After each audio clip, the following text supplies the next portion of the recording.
I worked in New Zealand conducting the symphonies in the different cities, but now after all these years we go overseas for 5 months at least every year, and I work in California, in Canada, in Prague, in Munich. We work in China too, but we don't get paid for that. This is my certificate. They made me a professor of music at Chongqing University in China because I lecture there every time we go to China. Even at my age, with all this gray hair, I'm still working flat out all over the world.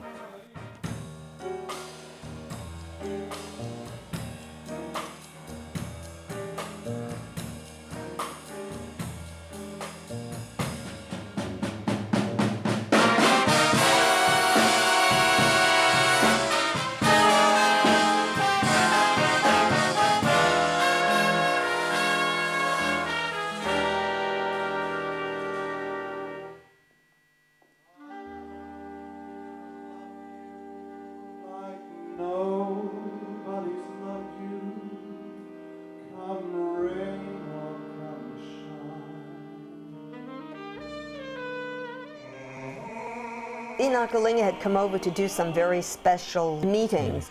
He is a very special person for the Baha'is because he has a rank that is called the Hand of the Cause, and these are very special, I would say, spiritual people.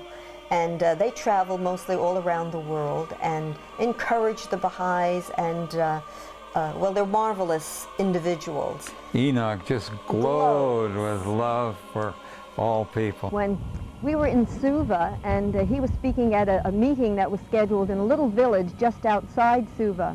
And we had rented this very big hall, and as we arrived, the room was just packed with people.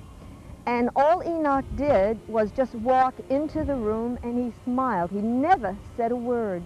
And the next thing we knew, the people just stood up like they were one body, and they went wild. They screamed and they shouted and they cheered, and we just couldn't believe it. I actually found I had tears running down my face. It was, I'm even moved now. It was such a moving experience. So we think of him in a very special way. We offered to take him from Nandi up to Lautoka in our sailboat. And so once Russell got it out of, into the open water, he said to Enoch Galinga, he said, "Would you like to take the wheel?" And Enoch said, "Oh, would I?"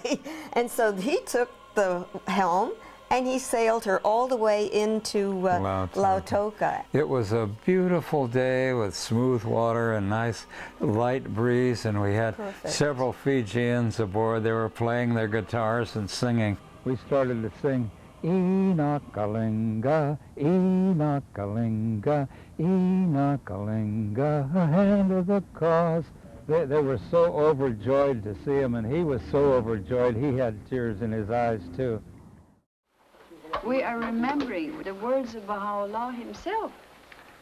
He said that the city is the home of the body, but the country is the home of the soul. I can't put it in words, but I always feel entirely at home with indigenous people, and I've met them all over the world, from the Eskimos to the Indians in the jungles of South America and so on, and I have a great love for them. Well, Ruhia Kanu needed a rest.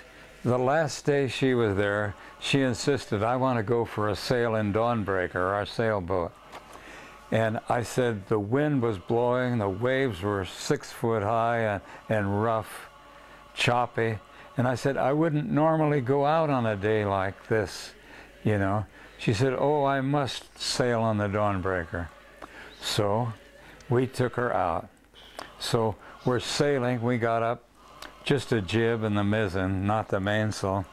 And we're sailing along in this rough weather, and all of a sudden the jib rips, the stitching ripped the whole width of the sail. So I said, "Gina, turn into the wind," and I had to go forward to get the sail down. So I'm up there starting to work, and I turn around, and here's Ruhia Kanu coming up the deck to come out to help me. Now this could be so dangerous. This boom can swing across and knock someone in the water. And I said, "You get back in that cockpit right now." I'm telling a hand of the cause off.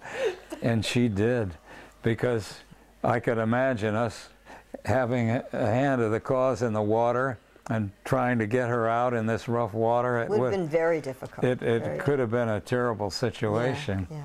I think I'm the only person that's told a hand of the cause what to do.